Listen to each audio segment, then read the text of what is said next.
आलेले आहेत. किती गंभीर गोष्ट म्हणायला लागेल. नाही, कसली गंभीर.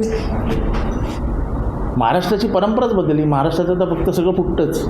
आमदार फुटतात, खासदार फुटतात, पेपर फुटतात, फक्त फुटतं एवढं, बाकी काय राहत नाही. काय नवीन काय ते MPSCचे पेपर फुटले, MBBSचे पेपर फुटले, नीटचे पेपर फुटले.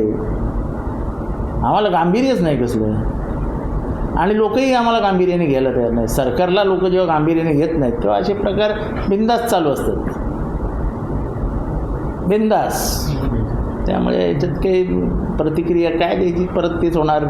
तरी एक्झाम घेऊ, चौकशी करू, जे दोषी आहेत त्यांना ताब्यात घेऊ, झालं. ह्याच्यावरती काय उत्तर येणार आहे का? काही येणार नाही. सर, अधिवेशन चालू आहे आणि अशा प्रकारच्या ज्या काही घटना काय कोणाला काय फरक पडतो? अधिवेशन चालू आहे, चला मी आता येऊरला तुम्हाला घेऊन चाललो आहे. जंगलामध्ये, मध्य जंगलामध्ये भिंत बांधली जाते. अहो, जर कोणाची जमीन नाही ह्या बाजूला आणि त्या बाजूला, तर तुम्ही मध्ये भिंत कशाला बांधताय? म्हणजे कोणातरी जमीन काढून द्यायची आहे. म्हणजे आता येऊरसारख्या भागामध्ये वनखातं झाडं तोडतंय, ह्याच्यासारखं तर त्रिवार तिसरं आश्चर्यच नाही हो. काय बोलायचं, नुसतं बोंबलत राहायचं, दुसरं काही करायचं नाही लोकप्रतिनिधी. तर विश्वास नांगरे पाटलांचा प्रश्न आहे. विश्वास नांगरे पाटील संघाच्या कार्यक्रमात जाऊन मला माहीत नव्हतं ते चड्डी घालतात.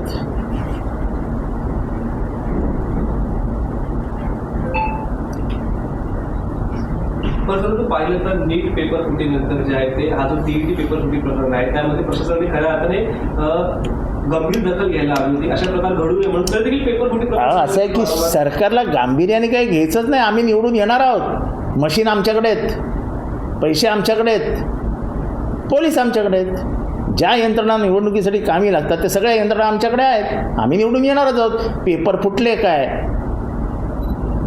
डमी जाऊन बसला काय, काय आम्हाला काय फरक पडतो? आम्हाला आमची सत्ता पाहिजे. सत्तेत न येणारा पैसा पाहिजे, पैशात न येणारी सत्ता पाहिजे, सत्तेत न येणारा पैसा पाहिजे. काय मोठं. केंद्रीय मंत्र्यांना आता बदलणार आहेत आणि त्या अनुषंगाने मी बाबा, माझं काय केंद्रापर्यंत संबंध नाही. माझे आपले जे काय गल्ली बोळात तुमच्यासारखी लोक आहेत त्यांचा संबंध आहे. आपलं काय केंद्राशी आपलं संबंध. सर, ऑपरेशन टायगर 0.3ची चर्चा देखील सुरू आहे. 14 आमदार देखील फुटणार आहेत. अख्खे सगळ्या विरोधी पक्षाने तर बात करून टाकायला द्यायला. सगळे विरोधी पक्ष ठेवूच नका. 100 कोटी रुपये देऊन टाका. मला जरी 100 कोटी देत असते तर घेऊन टाकतो द्यायला. काय लाज लज्जा सोडूनच दिली सगळ्यांनी, तर आपण कशाला धरून ठेवा? बिंदास सोडून टाका. चला, लाजाही वाटत नाही. विरोधी पक्षात आहेत इनमिन 50 आमदार, तेही फोडायचे. म्हणजे काय तुम्हाला काय, तुमची सत्ता काय 300 आमदार करणार की काय? आणि त्याच्याने काय चांगली सत्ता राबवणार?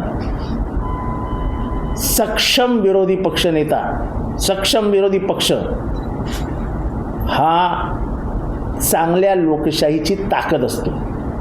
सरकारला प्रश्न विचारले गेले पाहिजे की नाही, तरच जनतेचे प्रश्न मार्गी लागतील. प्रश्न विचारणे माणसंच जिवंत ठेवायची नाहीत. लोकशाहीच्या माध्यमातून त्यांना खतमच करून टाकायचं. तर कशाला ठेवता विधानसभा वगैरे? 288 आमदारांपैकी 280 आमदार तुमच्या बाजूला घेऊन टाका. एकदाचा विषय संपवून टाका.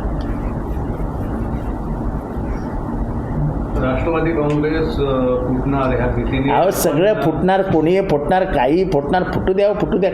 काय एक माणूस राहतो ना जिवंत, बस. भीमा कोरेगावच्या लढाईमध्ये 27,000 समोरच्या पक्षात होते आणि निवडक 200-300 समोर होते. त्या 200-300 जणांनी 27 जण 1000 मुंडक्याच कापून टाकले. अतिरेक करू नका. जनता बदला घेईल. जनता नाही विकत घेऊ शकत तुम्ही. झालं, एकदा घेतली, लाडकी बहीण दिले, एकदा पैसे दिले, एकदा 2दा हे दिले आणि अख्ख्या म्हणजे सिस्टीमचा वाटोळं केलं. कोण भीतीत घाबरते हो? बिंदास मारून टाकलं त्या ट्रेनमध्ये. त्या पोरीने बिंदास ढकलून दिला होणाऱ्या नवऱ्याला. भीतीच राहिलेली नाही. कारण का पेपर वाचताना सेटिंग होत आहे, मॅनेज होता आहे यार सब कुछ. मॅनेज होता है सब कुछ म्हटलं की झालं डुबलं सगळं. विरोधी पक्ष हातात झाला असं वाटतं? नाही, मी तरी काही हाताश बिताश होत नाही. मी माझी लढाई चालू ठेवणार. चालू आहे, चालू राहील. काय हाताश बिताश होत नाही. पण हे बघून दुःख होतं की तुमच्याकडे एवढा पैसा येतो कुठनं? 50 कोटी, 100 कोटी, त्याचे 6 म्हणजे जवळजवळ 600 कोटी. एवढे पैसे येतात कुठनं? कुठल्या स्कॅममधून आणता एवढे पैसे? मग असे येऊरचे घोटाळे होतात, मग TDRचे घोटाळे होतात, मग तिथे जमिनींचे घोटाळे होतात आणि मग पैसे रोलिंगला सुरुवात होते. मला काल कानावर आलं पुणा रिंग रोडचा मध्ये एवढा त्रास होतो त्या मेगा इंजिनिअरिंगवाल्याला की त्याने आता ते काम सोडण्याचा निर्णय घेतला. अशी परिस्थिती आहे.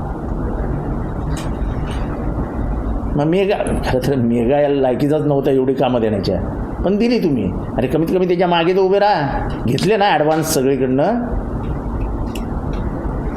मेगाकडनं घेतला ना ॲडव्हान्स. मेगाने पार तुमचे इलेक्शन बॉन्ड पण विकत घेतलेत ना, मग कमीत कमी त्याला संरक्षण द्या.